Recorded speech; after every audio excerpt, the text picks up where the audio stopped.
John and Sandra were the perfect couple, full of excitement and anticipation for the experience of a lifetime. But their world is completely turned upside down when they hear the amazing news that they will have not just one joy, but three. This means a complete change in life. They did not know that fate had a different path in mind for them. Amid hidden truths and heated arguments, John makes the heartbreaking decision to abandon and sever ties with Sandra and their precious children. But as the years pass, a twist of fate brings them together again, forcing them to face their pasts and each other. But before we start, smash the like button and make sure to subscribe if you haven't, and hit that notification bell so that you won't miss any new stories. John was beginning to have deep concerns about his family. The undeniable fact that his children were not like him weighed heavily on his mind. So he musters up the courage to confront his wife and demand answers to this complex mystery. John decides to take matters into his own hands and embarks on a journey through DNA testing. He sets out on this path with unwavering determination, ready to unravel the mysteries that have haunted him for far too long. And when he hears the results, his world collapses. It turns out that he is not the father of the triplets. However, his wife continues to deny cheating on him, so he decides to break up with her. For years, John had not heard from Sandra or her children and was in a state of anxiety. But the memories of the triplets are still etched in his heart, a bittersweet reminder of the fleeting moments they shared. During a chance encounter, John stumbles upon a revelation that shatters his entire world, leaving him bewildered and disoriented. What happened when John saw the triplets again? What secret did you find out? These questions remain in need of answers as John's journey takes an unexpected turn, changing the course of his life forever. After several years of marriage, John and Sandra discover that she is pregnant. They grew closer, learned more about each other and themselves, and cared for each other. As the due date approached, anticipation filled their home. John and Sandra attended parenting classes, decorated the nursery, and shared dreams about their child's future. When they heard the news that they were pregnant with triplets, they were initially surprised. We weren't even planning on having any babies yet, but suddenly we were having 3.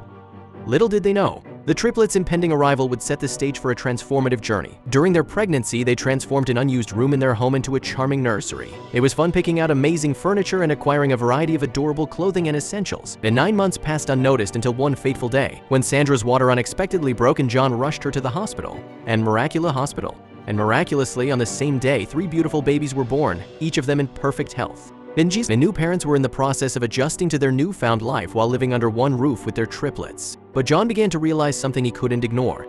The baby doesn't look like him. He tried to reassure himself that it was simply because they were young, and believed that as they grew older and their facial features developed further, he would see a resemblance to his family. Unfortunately, this expectation did not materialize, and he was left unsure of the appropriate course of action to take.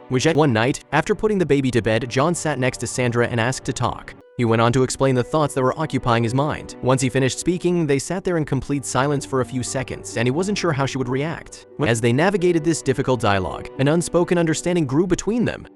But the moment she laid eyes on him, the truth became clear. Her emotions were raging and boiling with anger. She confronted John and asked him if he was really serious. At his confirmation, she explodes with anger, completely surprised at his doubts about her. Why did he have such thoughts? It was obvious that she was upset, but there may be a deeper reason behind her upset. Although his wife's anger seemed impossible, he remained determined to repair their broken relationship. And after thinking about it for a while, he decided that a DNA test would be best. Then you will definitely get a clear answer to his question. So he made an appointment to see a doctor and explained the situation. He knew he had to be careful because if Sandra found out what he was doing, she would be even more angry. John waited until Sandra went to take a shower and then secretly gathered the things the doctor needed for the test. The next day, he dutifully took all the DNA samples to the lab and made sure they were delivered safely. After completing this mission, he was filled with anticipation and eagerly awaited the doctor's call with his long-awaited results. As the days passed, he found himself unable to talk to his wife. A palpable tension lingered in the air, amplifying the difficulty of his internal struggle. On that fateful day, John's phone finally rang, breaking the silence. The person who reached out to him was none other than the doctor himself. Then the doctor finally told him what the test results showed. Tests revealed that John was not the biological father of the babies, and there was no family relationship between him and the baby. When he heard this news, his whole world collapsed around him. He was heartbroken and couldn't understand why Sandra had betrayed him in such a way. Determined to address the issue at hand, John makes the bold choice to confront Sandra. However, Sandra continued to deny any involvement and was adamant that she had no intention of betraying their relationship or putting her family at risk. Undaunted, John repeatedly tried to get the truth out of her, but she remained adamant in her denials and wouldn't budge. It was clear to John that Sandra could have deceived him, but a DNA test revealed the undeniable truth, and a few months later, the divorce was finalized. John left Sandra and the triplets, knowing that he had made the right decision, even though it hurt him. The lack of remorse from Sandra added salt to the wounds, her denial persisting until the bitter end. There they continued to live separately, John finding a comfortable apartment in the bustling city, while Sandra remained in the familiar comfort of her parents' home, caring for her beloved children. As the years passed, the echoes of the past became silent and I surrendered to a future with no connections. However, fate had other plans for them. One fateful day, fate intervened, shattering their expectations and changing the course of their lives forever. Only a few years later, John meets the triplets again, and their encounter leads to a surprising discovery. But until then, he was always thinking about them. Not a day went by that I didn't look at their photos and remember the special moments I shared with them. Indeed, he formed deep bonds with them, even though he only knew them in childhood. All these things kept going through his head and it had a big impact on him. As time passed, John's mood worsened. Sandra had begged him to come back, but she knew in her heart that if she admitted what she had done and told the truth, he would do it. It only brought him more pain, as he lost not only his children, but also the love of his life. John began to fall into bad habits and started drinking more than he should. I couldn't sit at home, but I wanted to get revenge. He thought the most likely theory was that Sandra had an affair with his colleague Michael, and over time he convinced himself of this. So, naturally, he did what anyone else in such a predicament would do, at least that's what he thought, and headed to Sandra's place of work. His intention was to address the colleague directly. He stormed into the building and headed for the elevator, completely ignoring the receptionist's words, "Sir, don't just go in there." He examined Michael's office on the floor plan and pressed the button for the 3rd floor. All the while, his heart was pounding. The door opened, revealing his destination, the 3rd floor. He heads to Michael's office and bursts through the door. Before John could see what was happening, he was already grabbing Michael's shirt. And John's anger, once simmering, erupted into a torrent of accusations. The air crackled with tension as he grabbed Michael's shirt, demanding answers that lingered in the shadows. "What have you done to my family? What have you done to me?" The words echoed through the room, heavy with the weight of betrayal and uncertainty. Michael vehemently defended himself, but John remained skeptical. Every word Michael said only fueled John's anger, increasing his doubts and frustration. But at that exact moment, the office door suddenly opens and someone yells, "What the hell is going on here?" catching them both off guard. It was none other than his ex-wife, Sandra. Its memories flooded his mind, arousing a variety of emotions: surprise, curiosity, and perhaps even a little nostalgia. "Guess, of course, you still worked in this building." Blinded by anger and not thinking clearly, John never expected to meet her here. It had been a long time since he had last seen her, but her appearance remained exactly the same as the fateful day he had first fallen under her spell. "John, what are you doing here?" she asked him. He was too drunk to answer well, so he mumbled something about having to talk to Michael. "You're drunk. Ben, you better get out of here, John." "I'll call the police." "Okay." John realized he had made a mistake and quickly left. He lowered his head to hide his embarrassment and tears and finished another bottle as soon as he got home. He realized that things really needed to change. If he wanted to be a father in the future, he needed to do better. He knew the road to recovery would be difficult, but he didn't have to do it alone. At the end, he received support from people he never expected to speak to. John was planning to go to an Alcoholics Anonymous meeting, but before he could, someone suddenly showed up at his door. When I opened the door, Sandra was there. She looked like she was crying a lot. He looked at her and was very surprised. Once inside, she sat down in a chair. As he looked at her, he noticed tears streaming down her face. "And John, I'm speechless," she said in a soft, trembling voice, gently cradling her head in her hands. In an attempt to comfort her, he positioned himself next to her and gently held her hand, offering unwavering support. She held her head in her hands, expressing her deep sense of loss. "I know we haven't talked for a long time and I'm sorry for showing up so suddenly, but there's something I really need to tell you." "I still can't believe it myself." John just nodded and listened to her in silence. Sandra finally tells him the real reason she's there, and Michael turns blue. This can't be reality. At last he was able to speak. "Are you kidding? It must be a terrible joke." But Sandra looked at him and shook her head. "I'm serious. I'm so sorry, John. I don't even know how this happened." But it's true, John realized she was telling the truth, but he didn't know how he felt. He asked her, "Where should we proceed now?" to which she replied that someone was waiting at the police station. They quickly got into her car and she sped off to the station. Upon arrival, Sandra approached the receptionist and asked to meet with Detective Cooper. "I would like to thank you for agreeing to meet with me again. This is John," I said, gesturing to the man standing next to me. My ex-spouse. The two exchanged heartfelt greetings, their smiles reflecting their shared history. And on our way to Mr. Cooper's desk, we settled in comfortably and prepared for what was to come. Mr. Cooper opened the drawer expectantly, pulled out a worn-out binder, and carefully placed it on the table.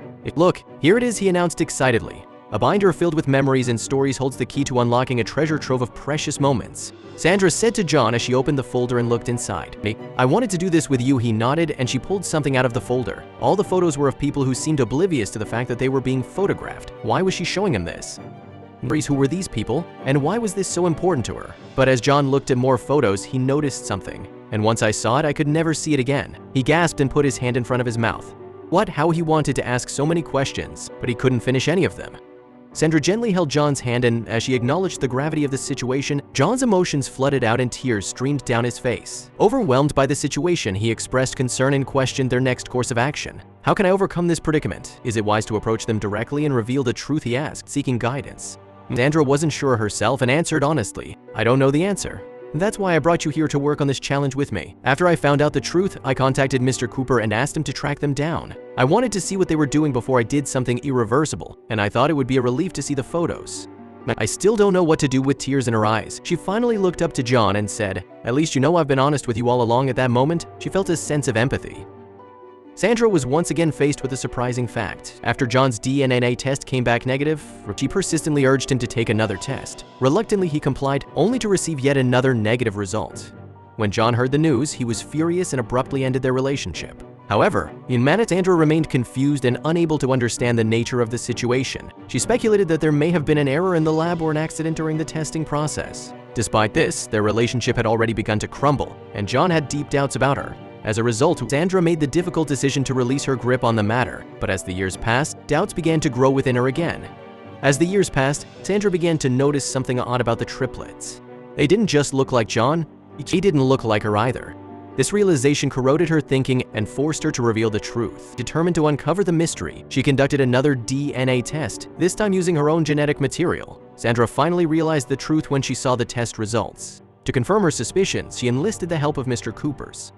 As she gazed upon the photo he provided, the harsh truth became undeniable. The idyllic family she had built with John was not founded on shared bloodlines. It was true that she had never cheated. It was also true that he was not the father of the triplets. And in fact, she wasn't even their mother. There's only one explanation for all of this, and thanks to Mr. Cooper, she knows the truth. Immediately after the triplets were born, they were swapped as babies with other triplets at the hospital. It's when she found out, she was heartbroken and knew she had to tell John right away. The triplets' mysterious origin, a result of a hospital mix-up orchestrated by Mr. Cooper, unraveled the tangled web of confusion. Things stunned by the magnitude of the situation, Sandra realized honesty was paramount. With a heavy heart, she approached John, explaining the bizarre twist of fate. The couple faced an agonizing decision to pursue a legal battle to reclaim their biological children or to navigate the complexities of raising the children they had unknowingly embraced as their own. The unexpected turn of events tested the strength of their love and resilience as they stood at the crossroads of an uncertain future. Will they inform their children of this situation or not?